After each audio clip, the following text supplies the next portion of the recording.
Dear all, welcome for today's topic, effective path to digitalization. Actually, it is a really hot topic today, what technology to choose and how to effectively introduce them in your companies. Because you know that currently the world of travel changes from the human world to the world of technology. And on the current slide, you can see top technology trends 2025. And you may notice how many of them currently exist. Starting from artificial intelligence, about which everybody is talking today, and that provides you really great capabilities of both smart assistants, including marketing activities, including copywriting, including support, and so on. And it becomes more and more smart with ability to become even AI agent and sell your products to a variety of the audience. At the same time, it's still the trend, the hyper-personalization via big data analysis, and this technology can also be useful for you in making personalized offers for your clients and building loyalty, because the more personal attention you bring to your clients, the more clients you will have. Nobody anymore wants commodity. Everybody wants something tailored to what he needs. I would also like to mention the dynamic itinerary planning tools, which are also quite popular today and allow you to build smart itineraries for your travelers, including multiple services and including possibility to see them on the map, day-by-day plans, and so on. Again, technology becomes the daily assistant for all our clients. And so on and so forth. So technologies are great, and there are a lot of technologies. But the question is, if you dig deeper into these technologies, I'm 100% sure that you will say, I want this all. So do you like these technologies? Would you like them? Yeah, you can actually raise your hands if you currently use more than 80% of these technologies in your companies. Okay, it looks like nobody. And do you use at least one of the technologies that were on the previous slide? Okay, I see that you shake your heads. Okay, so then you are somewhere in the middle, and your company strategy in terms of digitalization can be to grow, but how to choose what to do next and how to organize this growth in your company. Let's talk about this today. And a few words about myself before we start the discussion. My name is Maria Bondarenko. I'm in the travel technology for more than 20 years. So I have seen the era when this technology just started, and I see how quickly it transforms in the modern world.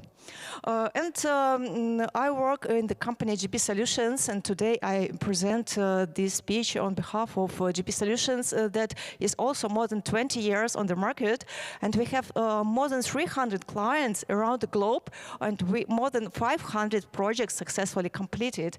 And you can see the geography of our clients. They are actually on all continents, so we gather technological trends from all over the world and bring them in our solutions, and we have really great experience with multiple companies. Our main focus is actually DMCs and tour operators, but we also worked with OTAs, meta search engines, and we also have different projects in the different spheres.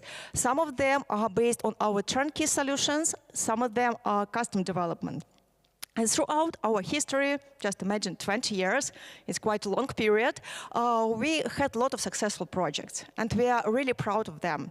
At the same time, we had some failures, and we regret about them.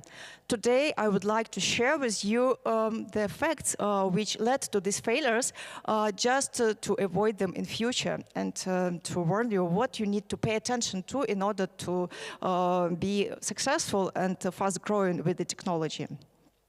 Just a few examples before we start. The first one is a really good strategy. It is our current client, a small DMC, that has a plus 35% steady growth during the last 3 years. Actually, a really good result. And when we started cooperation with them, we talked about the technologies which were available at the time when we started, and definitely they told we want everything.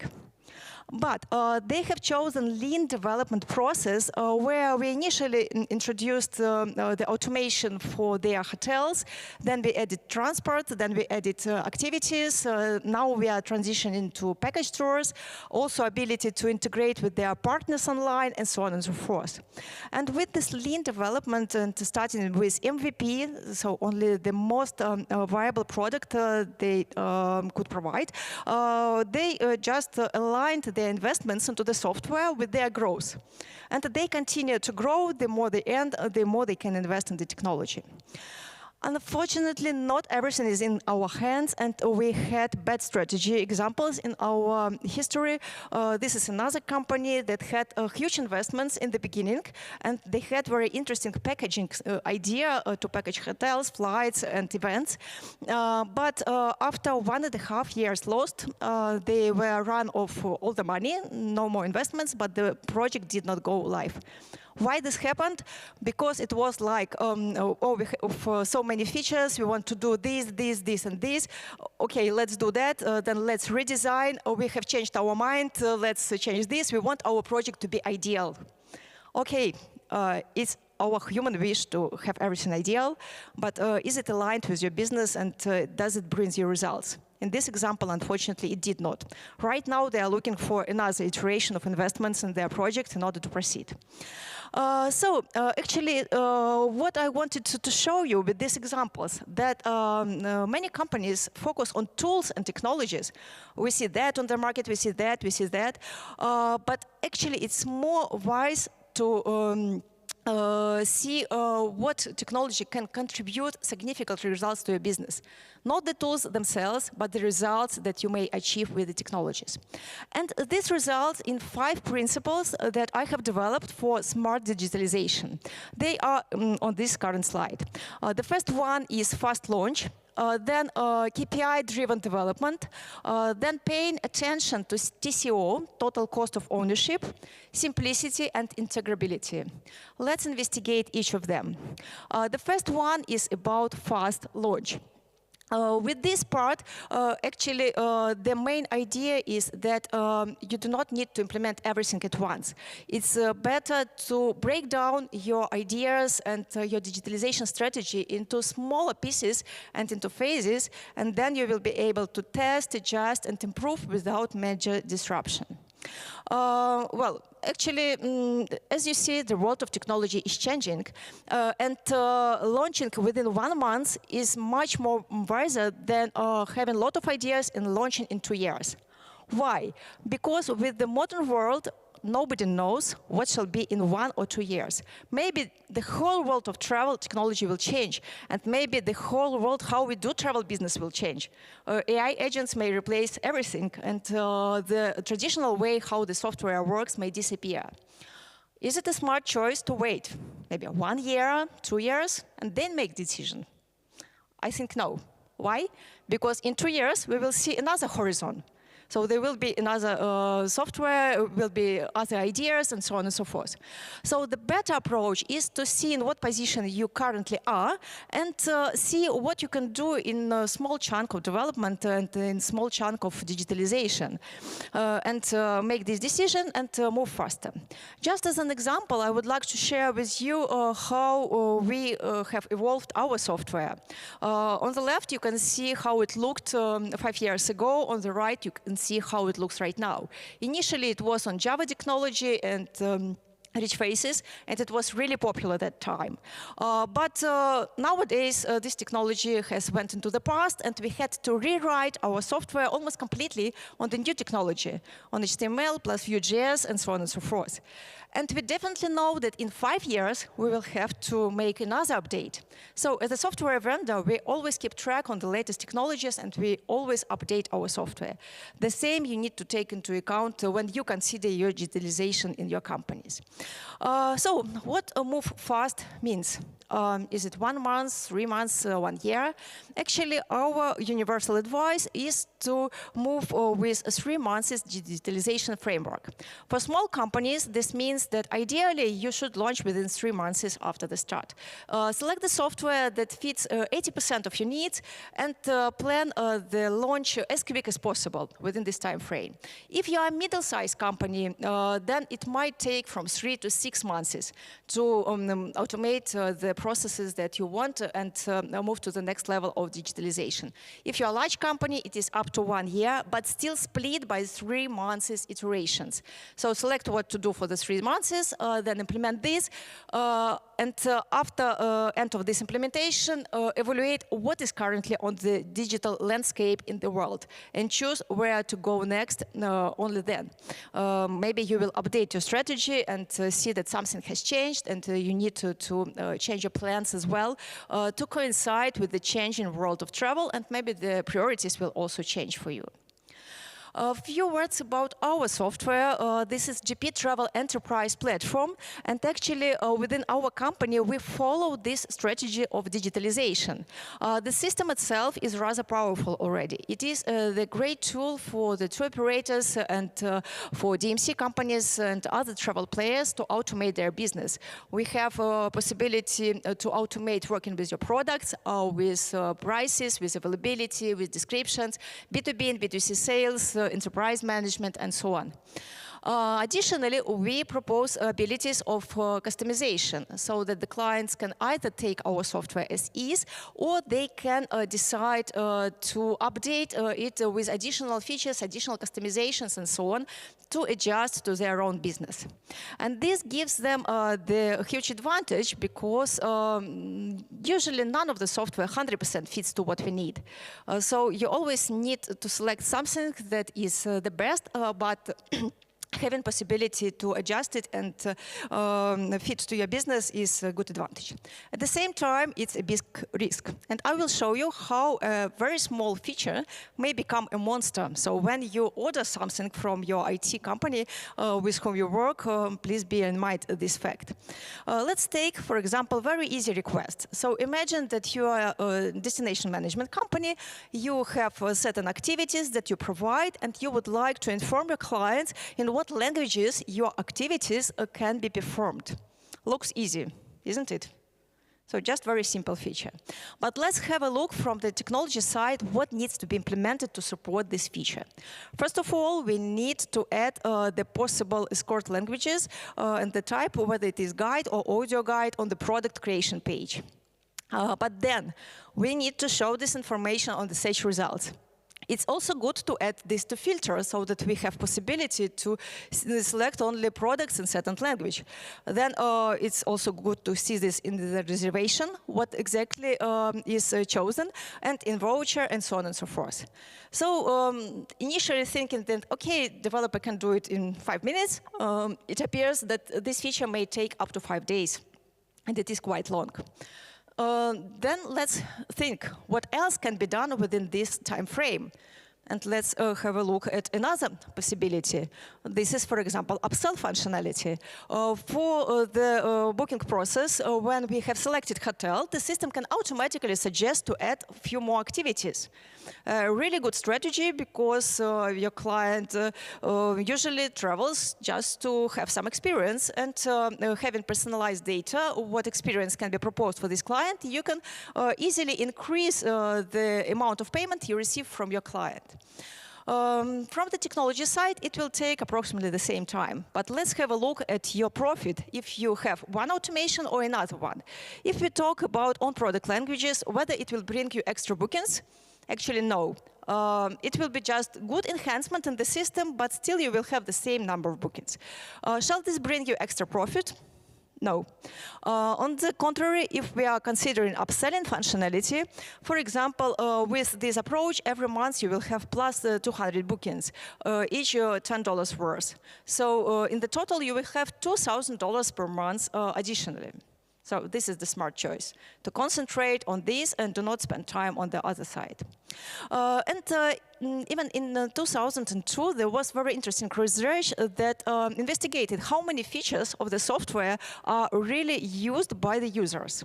And as you see on this diagram, it's actually a really shocking fact that only 20% of features, they are highlighted with green, 13 plus 7, are used either almost or often.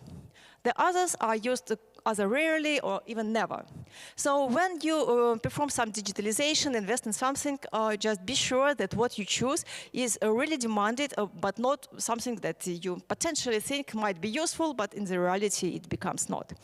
And the same rule, just a moment, you have something with the screen. May I ask for somebody's assistance? What has happened with presentation?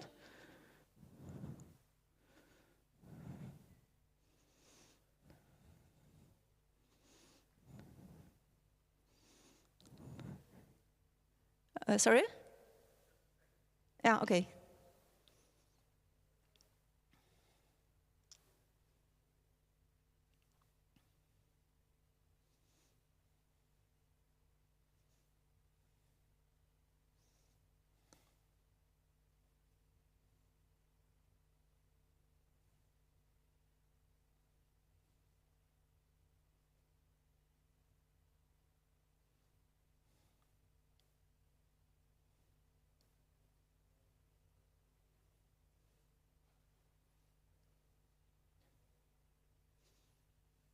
Yeah, sorry, so we are waiting a bit.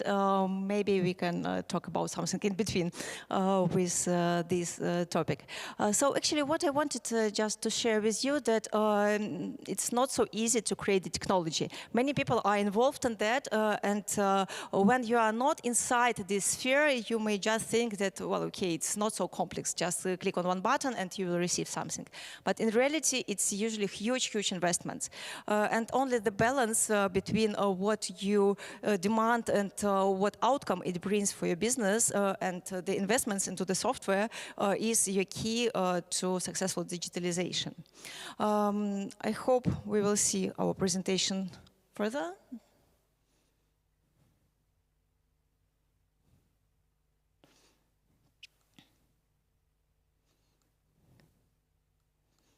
Okay, but it doesn't move. Can you please move to the next slide?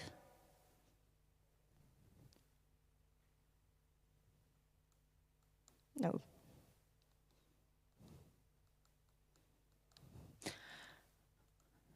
Yeah.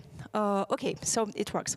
Then what we can do with that second slide from which I have started. Just put all the possible ways of digitalization of your company and compare the complexity of implementation or the cost of implementation of this with the business value that you have. You can actually calculate the exact numbers here and then have the list one by one and just start with the top. Implement this top decision during the next 3 to 6 months and then take the next one. So this is a really good approach and this will bring you the good results. But how you can evaluate which technology brings you the more business value? Every company is different and every company is on different level of digitalization and maturity of your business. And what is good for one company may be bad for another company. The very good approach is actually KPI-driven development. That means that you put to the top the idea of how much you would like to grow. Because the technology is not just the features or releases and so on and so forth. It's the help for your business. And the business is measured by KPIs.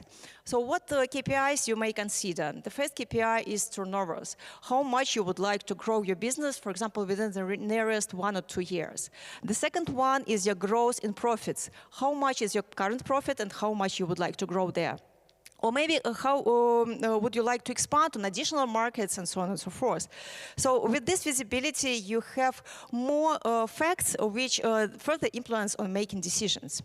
And a very interesting fact that throughout our 20 years history, very few companies talk with us about KPIs. Usually they say, okay, our business is our business. You are a technology company. Please provide to us our technology and do not interfere in our business. What result it brings? In this case, we concentrate on the features, on the cost of technology, and so on and so forth, but we do not know how it will help to our clients. And the clients themselves consider that they know their business and they order something from us, like I have shown you that feature about add additional languages and so on and so forth. So we talk with clients about features, but this is not aligned. So these features do not directly grow their business because we simply do not know what they want.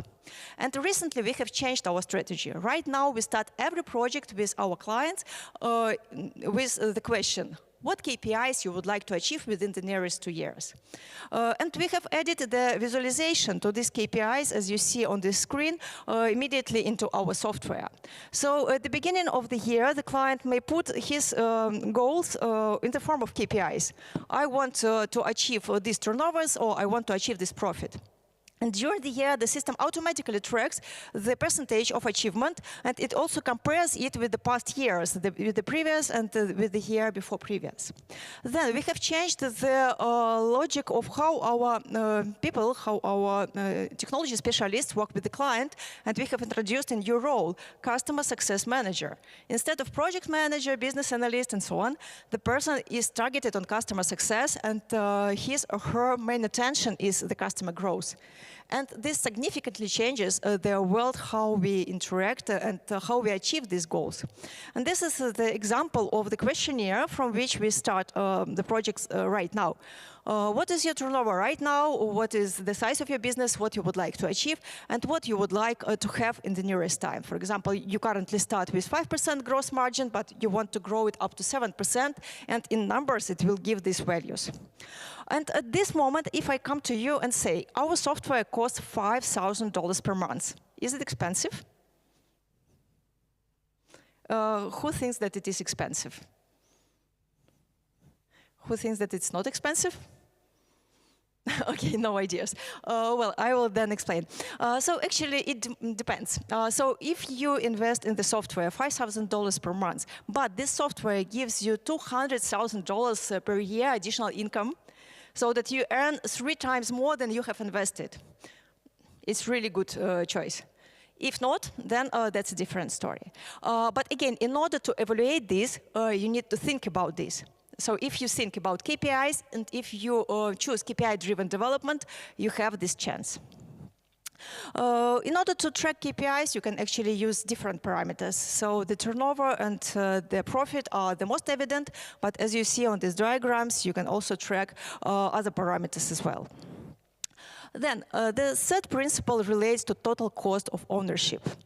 And we need to admit that software investments currently is not something one time, but it's a long-term strategy.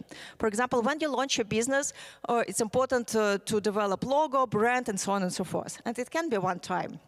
But if you think about technology, it should be lifelong. And ideally, to align approximately from 1 to 5% of your turnover to the software. This will allow you not to lose opportunities. So total cost of ownership is not your pain. It's your opportunity. You invest more in the technology, you have more revenue from that technology, and you grow better and faster. If you do not invest, or if you try to minimize this amount, then you will be just losing your market. And with the AI, I think that the share will be increasing. The more and more technologies there are in the modern world, and the less people. Less paper brochures. Many things are automated with the technology. Many companies are afraid of regular payments and referring booking fees, something like that. They prefer a one-time payment. And sometimes we start our negotiations with potential clients with this question: I want to pay more upfront, but please do not charge anything monthly or annually or no booking fees at all. But is it a good strategy? As I have already shown for you, the world of technology changes very quickly. And if you insist on one-time investment, or if you choose or look for software that has just one-time investment, this is very poorly aligned with your business. Why? Because in this case, okay, it's a good point that you have only initial investments. But in this case, there is definitely no focus of your development team on technological changes. You do not pay anything further, so you're just using that outdated version. And there is no alignment with your business. If we consider regular payments, for example, some fixed amount, like I have already mentioned, $5,000 per month or whatever else, then okay, in this case, you have lower initial investment, you have focus on technology update because the company will regularly get your payments and will regularly provide you with updates. At the same time, it's still not aligned with your business. And only the right column where the pricing structure has some amount, either booking fee or profit share or something like that, aligns you 100% with your technology provider. So don't be afraid of this model. It's to the contrary, the opportunity that will help your company to grow much, much faster because your IT company will be interested in your growth as well. The next principle in the model world is the simplicity. So actually, the software that is being developed is not for the technology itself, but it's for the people who will be using this software. And actually, the best software is the one you don't even notice. It just works. But if you have some automation of your internal processes, sometimes you are so enthusiastic by different tools and different technologies that you say, okay, I want this, I want that, I want that. And let's imagine that you have money to introduce in your company this and that technology. What is the result? You have many tools, you have many logins, you have additional processes automated by different software. And with this additional automation, you think that the efficiency of your personnel will increase. But in fact, it is not, because it makes the house in the company when the people have to switch between one software to another software to one more software, and this fact, as a result, decreases their efficiency, like down to 20 or even 30% when the people have to switch between different systems, when they have to manually input information from one system to another, and so on and so forth. So what is the solution? The ideal recommendation is to find one software or one technology platform that fits to most of your needs and provide one single solution for each user of your company. If it is impossible, you can pretend that you are using one solution via multiple solutions. How you can do that? First of all, there is a so-called SSO, single sign-on technology, when the user has to log in only once in one system, but automatically will be logged into the multiple solutions and will not need to log in multiple times. The second possibility is unified interface. So it's good if the software allows to adjust the UI to look like in a similar way for multiple solutions within the same company.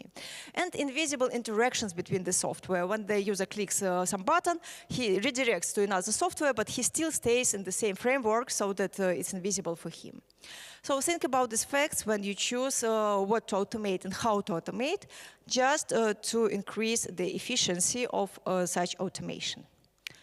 And one more, the fifth essential principle in the smart digitalization is actually integrability.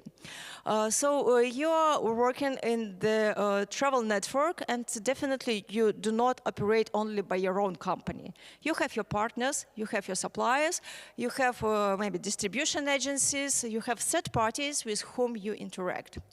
And the ideal approach for digitalization is to interact with them not manually, but automatically, so that systems can exchange information between each other.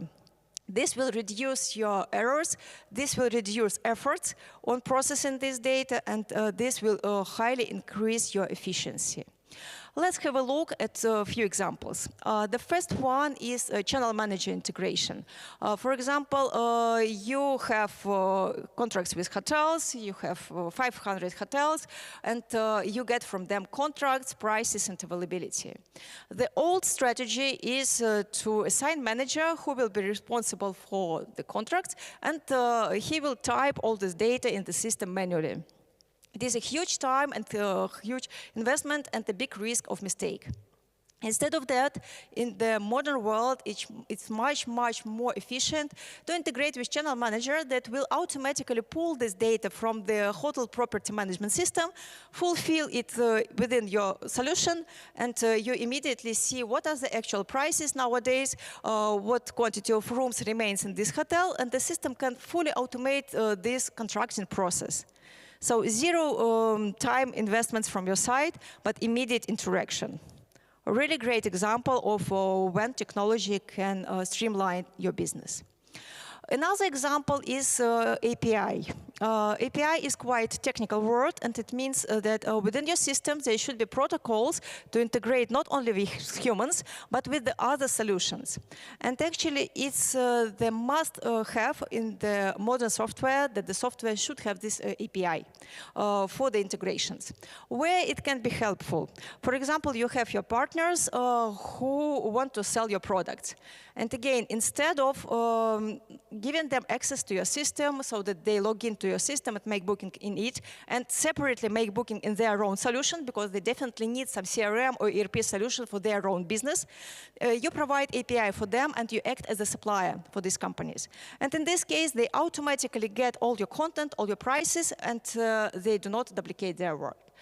So you immediately integrate with your partner, and you reduce all the time, both from your side and from your partner side. Okay, so these were the 5 digitalization principles, but what we need to take into account also in addition to them, what is the hidden aspect?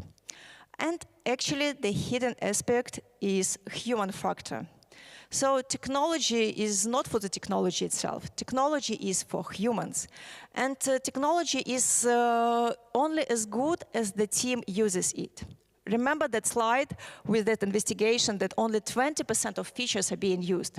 So if you focus on introducing new technology in your company, but if you do not focus on performing proper training of the personnel, of ongoing training of the personnel, because the technology evolves, so ideally you need to perform the further trainings every half a year or every year, in this case you will be losing, because your people will not understand all the advantages of the new technology, and you will just use a small portion of it. While if you will pay huge attention to the human factor and to the training process, you may highly increase the involvement of your personnel into the new technology and the outcome of the new technology.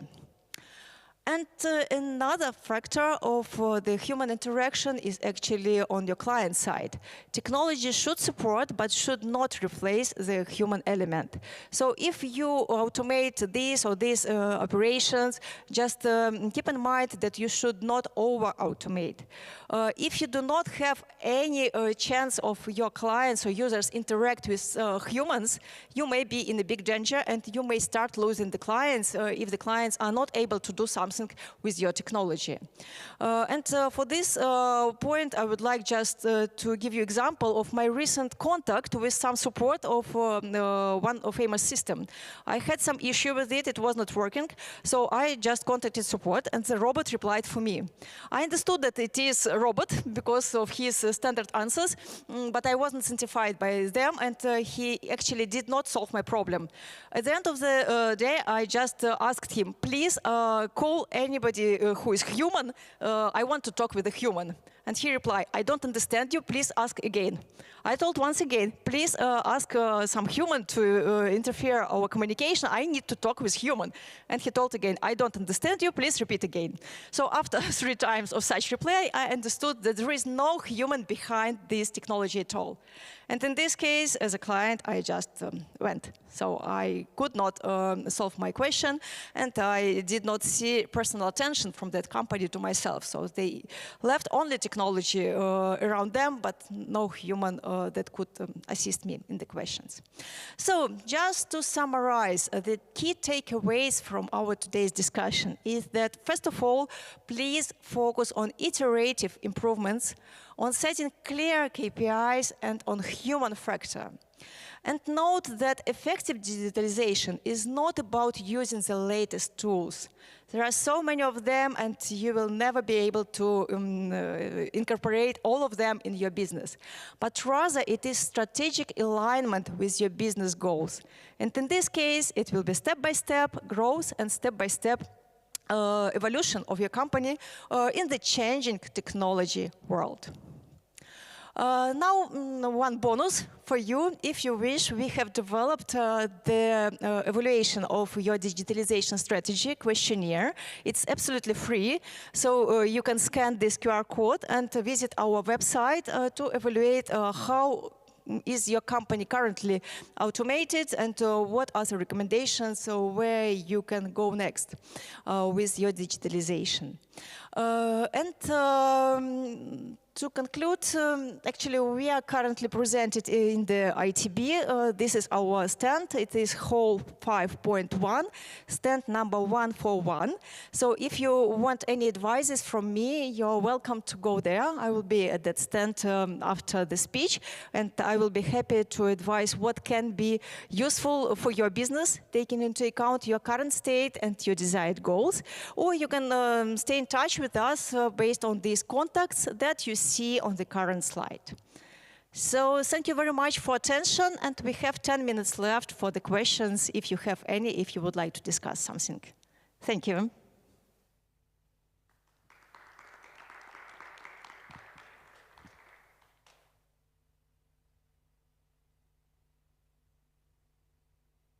So if you have questions, you can raise your hands. If not, then we can finalize today. Okay, no questions. Yeah, thank you as well for attention, and maybe let's talk later.